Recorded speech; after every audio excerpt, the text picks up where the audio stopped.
What do you think about Big Ramy? I want to get your opinion on it because, it seems like he went through so many different coaches. Hmm. He trained in different countries and stuff like that. Right. And actually, a lot of people thought that he was going to beat Phil eventually, right? Because they had some battles too between them. And he's a big Right. guy, big frame. What do you think prevented him from winning? Well, he's not hard enough.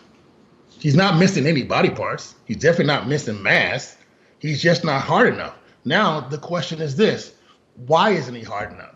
He's had some of the best coaches out there. He had Yoda. He Hmm. had Chris Aceto. Hmm. He had I think he had Dennis even for a while. These are phenomenal coaches. Hmm. So why didn't he do it? Sometimes if I think the answer to that question might be in his bathroom mirror. He needs to look at himself, and maybe he needs to look at himself and let go and let somebody dial him in. I don't think it's these coaches. He's had the top coaches, the best coaches in the world. And it's only one problem with him. He's just too big. He's just too big. So unfortunately, now he's running out of time. You think he missed his? Everybody has like a peak, you know what I mean? And when they at their prime, do you think he missed that?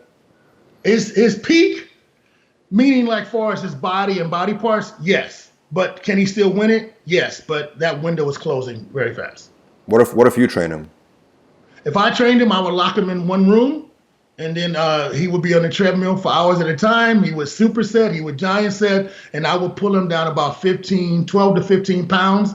And I think he would have everybody at the Olympia would have hurt feelings if I trained him. But I don't think Ramy would go through what I would put him through. I don't think so. He's What? had the best coaches. He's had the best trainers. He's moved all over the world. He doesn't have financial restraint. Something has to be him not letting go. It has to be him. I don't know him, but that's what I would say. How intense are your trainings, man? Exactly. How like what do you take people through in the gym? I try to get my training philosophy is I try to take them to the edge, but not over the edge every single day I can. You have to understand the era that I came from. Hmm. My training partners, if they didn't win the show, they lost their contract. There was Hmm. no social media to supplement your income.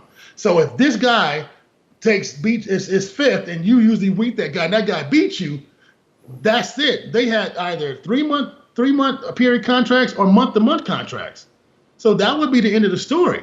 There was no 2 year, 4 year, 5 year contracts. So they trained and they dieted like that was it, and every show was the last show. Hmm. So that's in my mindset. There is no tomorrow. There is no T-shirt money. There is no hat money. There is no food contract. There is no shoe contract.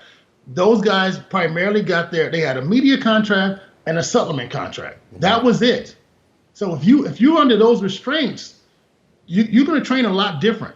Everything is very, very serious. And I think guys now that things are not as serious because they have multiple revenue sources. I Hmm. don't think Ramy needs to win the Olympia. It's a want. Ronnie Coleman needed to win the Olympia. He needed that. Hmm. So I think that's the thing. It's hunger. It's a It's like bit. rap. The first rappers, the first two albums are great. After that, they're garbage because they have millions of dollars. And that's the more the money they get, the less the song gets. That's just how it goes. Boxer's the same way. The guy's hungry, living in his mom's basement. He'll knock you out. Now he's in the mansion, and he gets knocked out in the first round. It's the same story wherever you go. Hunger. That's crazy because you would think basically once you have the means, the money, you don't have to get a second job, third job. You know what I mean? You can just focus on that one specific goal. You know what I mean? No, you're not as hungry, brother. Mm. You're not as hungry anymore. Mm. You got five streams of revenue. You're making a $500,000 or $1 million a year, and then you don't get the 400,000 from Olympia. Okay, I still have $1 million coming in this year. Right. It's still the same thing. You can't hold your own head underwater. You can't. You're gonna come up for air. You need a trainer to push you through the darkness. Hmm. You need that, and you need to be hungry. You have to be hungry. You have to want it. Hmm. See, bodybuilding is not like football. You go to football practice and then you can go to McDonald's afterwards, or Burger King, or whatever. It doesn't have to. Every now and then they got a weight thing, and then so you pull no hot wings that week. Fine. But bodybuilding, if you don't sleep enough, it affects your training. If you eat the wrong food, it affects your training. If you miss the protocol, it affects your training. Everything affects your training. Everything affects your outcome. So it's a whole different sport. I got into the sport because it was the hardest thing I had ever done. It's harder than baseball, harder than track, harder than lacrosse. It's harder than every other sport because it's 24 hours a day. It never stops. It never stops. If you're not training, you should be eating. If you're not sleeping, you should be eating. If you're not doing that, you're cooking your food, prepping and getting ready for the next day. It's 24, 7 days a week up until that show.